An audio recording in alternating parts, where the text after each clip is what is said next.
Where the Bengals and their star defensive end Trey Hendrickson are still at a stalemate when it comes to a new deal. They have given him permission to seek a trade, and they took a DN in Shamar Stewart in the first round of the draft. A reminder that in 17 games last season, Hendrickson notched a career-high 46 total tackles, 17.5 sacks, which led the league, and had 2 forced fumbles. We're joined now by our senior NFL writer, Jeremy Fowler, with much more. Trey Hendrickson's not the only big-name player whose future is still very much up in the air. So I want you to give an update on all of them, but let's start right there with the man in Cincinnati. Yeah, stalemate is the right word. I've checked on this with Trey Hendrickson today. I was told no real movement on the contract front. The Bengals want to re-sign him to an extension. Hendrickson wants to stay.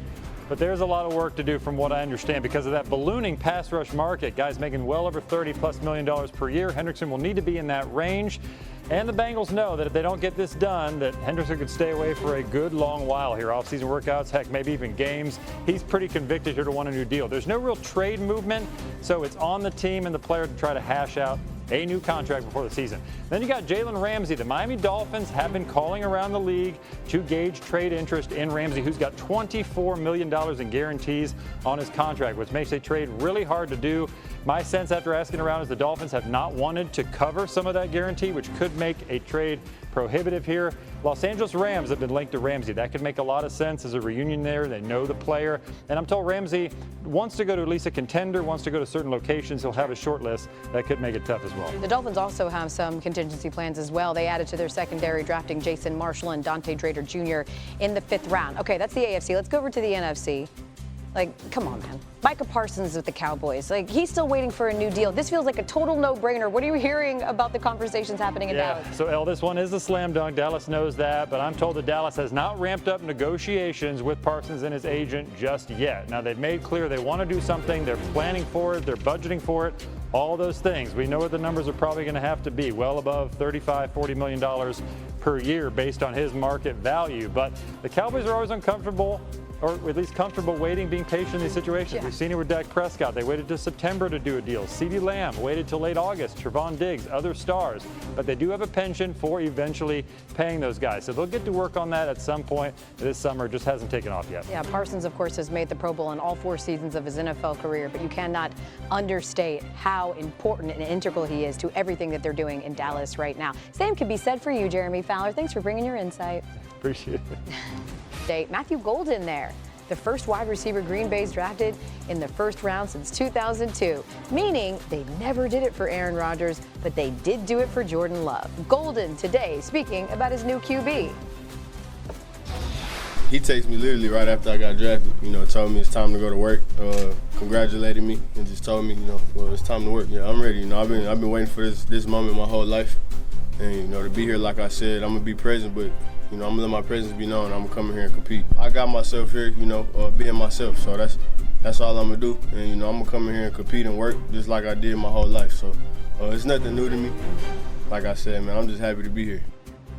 So is Jordan Love, who is now living his life like it's golden, as does Damian Woody, our Super Bowl champ, every single day of his life. We know that the Packers are coming off that wild card loss, but they did add some depth in the offseason. How do you think that they've positioned themselves to make a deeper run next season? Yeah, I think the Packers are in really good position. Obviously, they added to their offensive line via free agency and the draft. You talked about Matthew Golden, their 1st-round wide receiver out of the University of Texas. He's going to add another explosive element to their passing game. They had the 5th best rushing attack in the National Football League. They ran the ball 526 times. That's a lot. But ultimately, this comes down to Jordan Love. Jordan Love, if he plays like the franchise quarterback that the Green Bay Packers organization think he is, this Green Bay team is as good as any team in the NFC. There's no question about that. I mean, you're talking about a guy that has one of the best arms in the league, obviously really good athlete. They just need him to be more consistent. If he played more consistently like he played down the stretch last year, then we're going to be talking about the Green Bay Packers along with all the other top teams in the NFC. That's exactly what they need. They need him to be the guy he was from week 13 onward when he had a 86 total QBR, which was the best in the league, and did not throw a single interception over those last 6 games. Let's talk about the defending champion Eagles, who retooled. They started rookie minicamp as well after losing Josh Sweat, Milton Williams, and some more names from their defense. They drafted Alabama linebacker Jahad Campbell with the 31st pick. GM Howie Roseman saying that he was top 10 on their board. So, of course, we're still 9 months until Super Bowl 60, but the Eagles are currently the co-favorites alongside the Chiefs, those upstart Chiefs, to take the Lombardi. Philly and Kansas City have combined to win each of the last 3 Super Bowls. In your mind, Woody, do you agree with the odds makers? Who do you think can contend with the Eagles? How about the Los Angeles Rams? We saw in the divisional round, the Rams had a great opportunity to win that game on the road. And you're talking about a team that's pretty stacked. Out goes Cooper Kupp, in comes Devontae Adams. I think that's an upgrade at the wide receiver position. They're basically returning almost everyone on both sides of the ball. And we saw how good that young Rams defense played against the Philadelphia Eagles last year in inclement weather. So another year moving forward, they should be even better. So with Matthew Stafford back in the fold at the quarterback position, look for the Rams. The Rams is a serious contender in the NFC. You said it. The Rams allowed only 13.5 points per game over their final 4 games of the season. Only the Ravens allowed fewer points per game over that. From the NFL, the Giants' Malik Neighbors has a message for whomever will be playing quarterback in New York. Get him the ball. Neighbors coming off a rookie season with 109 catches for 1,204 yards, but he wants more. Giants signed Russell Wilson and Jameis Winston and drafted Jackson Dart to play quarterback. And Neighbors wants whichever one is in the game to get him the rock so he can get paid.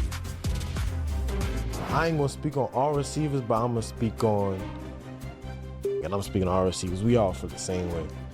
We don't like we don't like not getting the ball, especially like, okay, cool. We done ran about 100 routes in the week. We done watched the film on the DB. We done learned the plays that we want to call. And you told me I was gonna get the ball. I'm getting open and I'm not getting that pill. We got a problem. Neighbors got plenty of targets last season. He was targeted on roughly a third of his routes run, the highest percentage by any rookie wide receiver in the last 15 seasons. The only qualified receiver targeted on a higher percentage of his routes last season, Puka Nacua, at 40% for the Rams. Well, I'm going to start with the New York Giants, and I think a lot of people have talked bad about Brian Daboll and Joe Shane based on what happened with Saquon Barkley, but you got to give them their flowers right now. Anytime you get Abdul Carter, who most thought was the best, most talented player in the draft, and you come back in at the back of the first round and you trade in and you get your quarterback of the future, we thought it was impossible they could serve 2 masters, meaning win now with Abdul Carter and also listen to the merit of the owner and get the quarterback of the future. They did both of them. Tremendous job by Brian Daboll and Joe Shane. And for me, a team that I thought, Matt, that probably could have done a little bit more, kind of left you going, man, I want a little bit more. How about the Pittsburgh Steelers? I think, we all wonder who's going to play quarterback for them. And I get it, all the rumors about Aaron Rodgers and everything going on there. But at some point, somebody's got to line up and play the quarterback position. I love Derek Harmon as a defensive tackle. He can come in and learn under Cam Haywood. But at some point, we got to get a quarterback. And no disrespect to Mason Rudolph or Will Howard. I don't think any one of those are scaring Joe Burrow or Lamar Jackson. So I just wonder what the Pittsburgh Steelers are doing and if they're putting too many of their eggs in the Aaron Rodgers basket. Yeah, and you also wonder what they know that none of us do, because I'm with you. Going into the drafts, they were one of the 4 or 5 teams like you have to have a quarterback, and they left a lot to be desired, but you know who always gives it. Đây mình sẽ hướng dẫn các bạn cách làm một chiếc túi đơn giản từ len nhé. Nguyên liệu của mình cần có chính là len này. Mình sẽ sử dụng 3 màu sắc như thế này để làm nhé mọi người. Màu đỏ, màu vàng và màu xanh lá cây. Mình sẽ sử dụng mình làm ra một chiếc túi thật xinh nha. Sử dụng kim móc len để làm này. Kéo nữa nha. Giờ mình sẽ bắt tay vào làm. Mình sẽ sử dụng cái phần len màu xanh trước nha mọi người. Đây mình sẽ gỡ ra để sử dụng.